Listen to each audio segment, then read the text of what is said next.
Hello, good morning students. आज हम class 10 में बायोलॉजी साइंस में नया टॉपिक है और इसके बारे में थोड़ा बहुत आप पहले जान चुके हो। रंध्र की संरचना यानी स्ट्रक्चर ऑफ स्टोमेटा, और आज ही पढ़ेंगे रंध्र के खुलने व बंद होने की क्रियाविधि।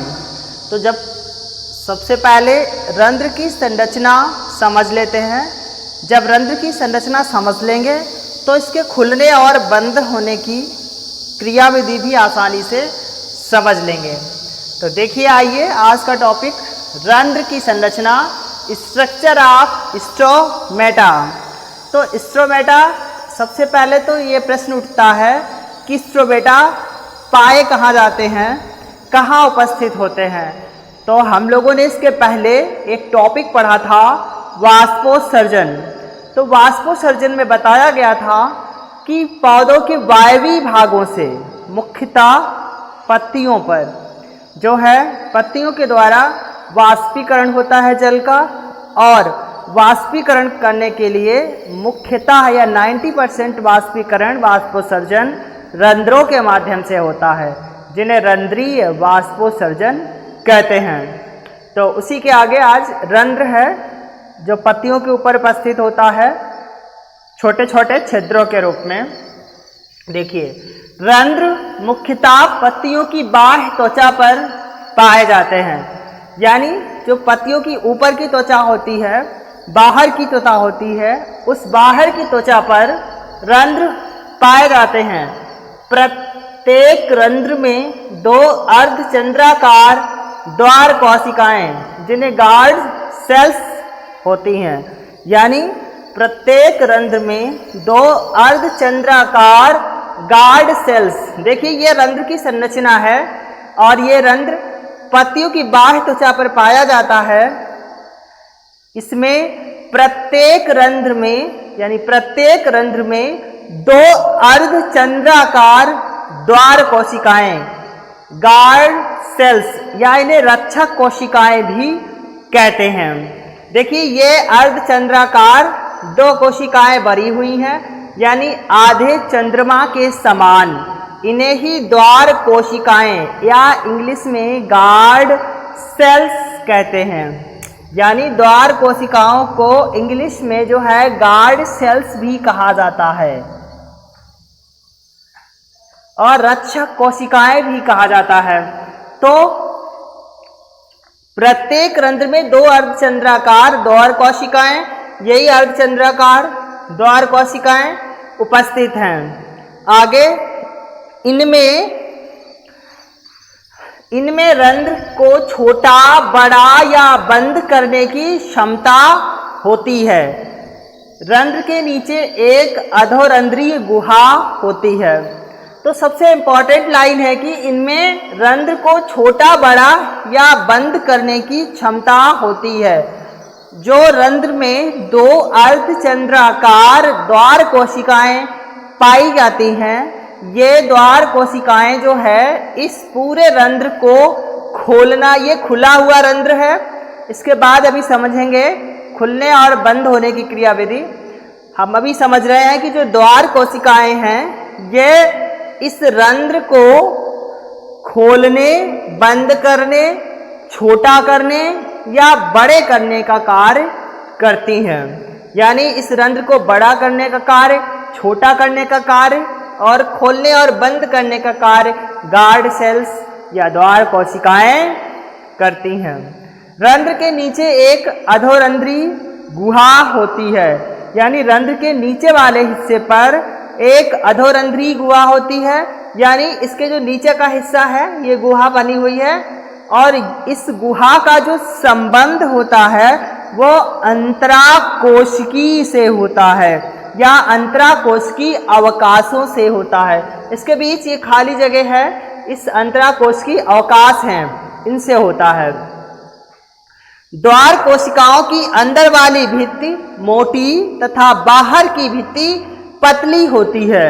तो द्वार कोशिकाओं की जो अंदर की भित्ति है, यानी जो अंदर की दीवार है, वो मोटी होती है, और बाहर की जो दीवार है ये पतली होती है और जो बाहर की दीवार पतली होती है और अंदर की दीवार मोटी होती है। तो इसी दीवार के अंदर की जो जगह है यानी जो इसकी कोशाभित्ति है, उस कोशाभित्ति के अंदर हरित लवक यानी क्लोरोप्लास्ट पाए जाते हैं। इसी के जो रंध्र के अंदर का स्थान है उसमें क्लोरोप्लास्ट पाए जाते हैं। ये तो थी रंध्र की संरचना।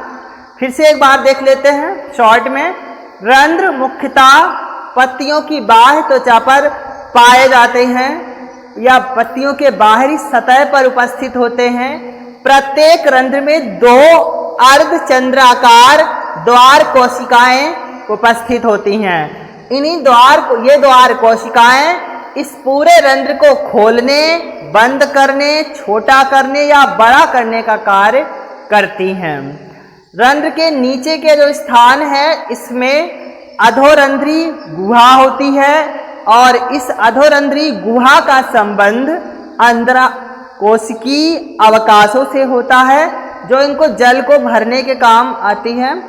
इसके बाद द्वार कोशिकाओं की जो अंदर की भित्ति है वो मोटी होती है और बाहर की जो भित्ति होती है वो पतली होती है। और इसी अंदर की जो गुहा है यानी जो द्वार कोशिकाओं से अंदर की गुहा है उसमें हरित लवक यानी क्लोरोप्लास्ट उपस्थित होते हैं। इसके बाद ये बाहर का जो ये रंध्र है, इसके बाहर का जो ये हिस्सा है ये इसको बनाए यानी इसकी संरचना को बनाए रखता है। न्यूक्लियस केंद्रक उपस्थित होता है, रिक्तिका खाली स्थान, बाह्य त्वचा की कोशिकाएं यानी बाहर की है और त्वचा की जो कोशिकाएं हैं वो है। और ये आपका मुख्यतः इतना रंध्र है और ये खुला रंध्र है। अभी इसके बाद जब क्रिया विधि समझेंगे तो समझ में आ जाएगा खुला रंध्र और बंद रंध्र।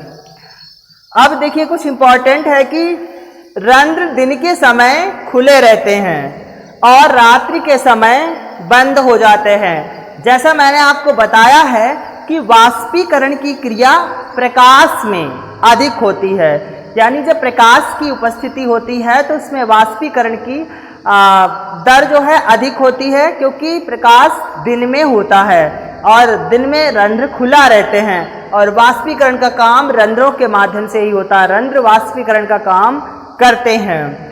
तो और रात्रि के समय रंध्र बंद हो जाते हैं।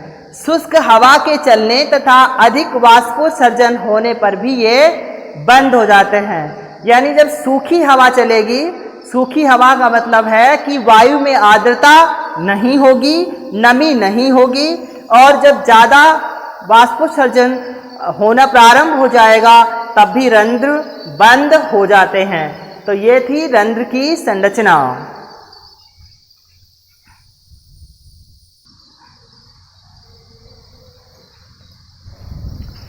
उसी के आगे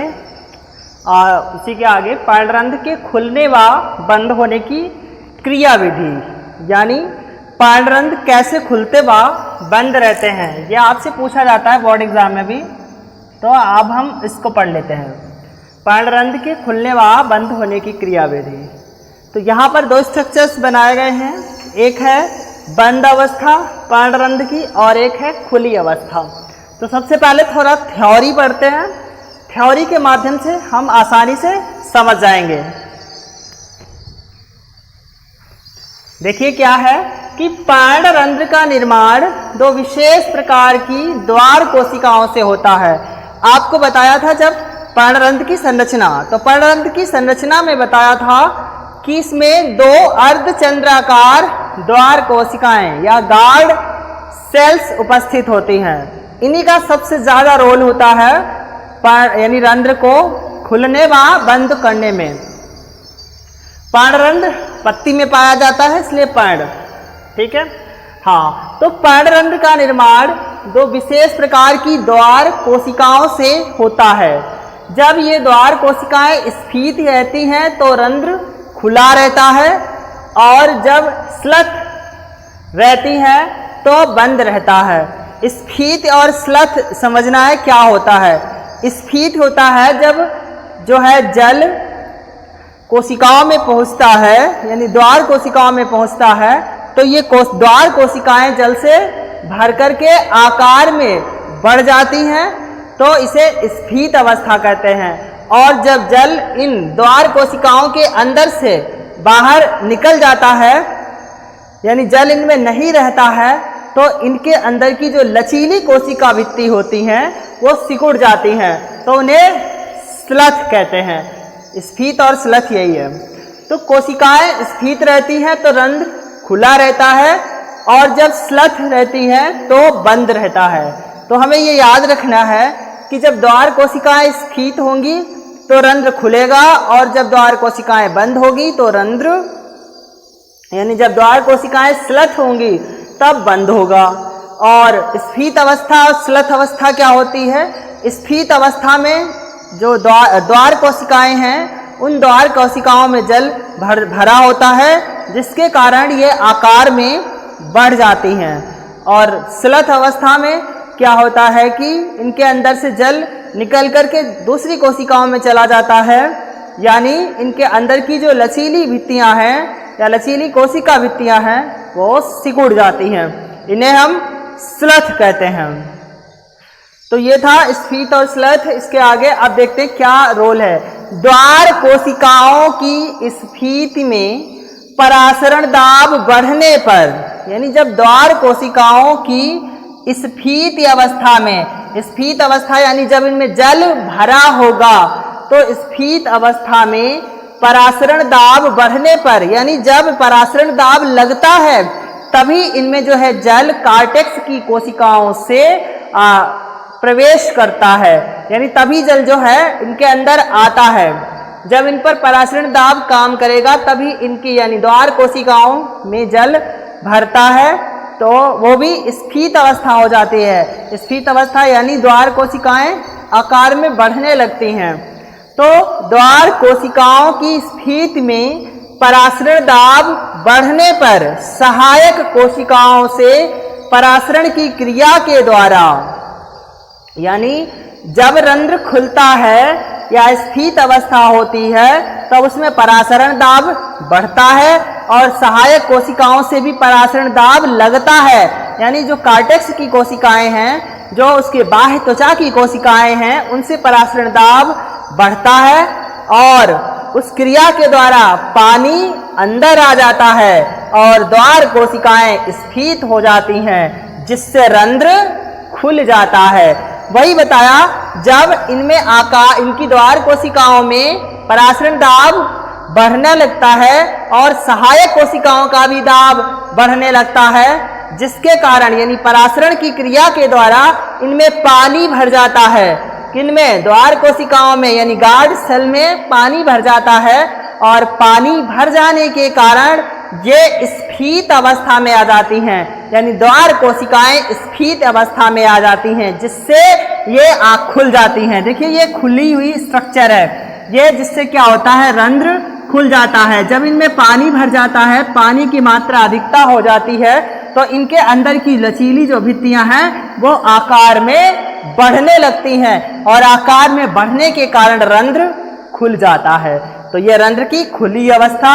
अब देखिए स्फीत अवस्था के बाद अब स्लथ अवस्था में क्या होता है कि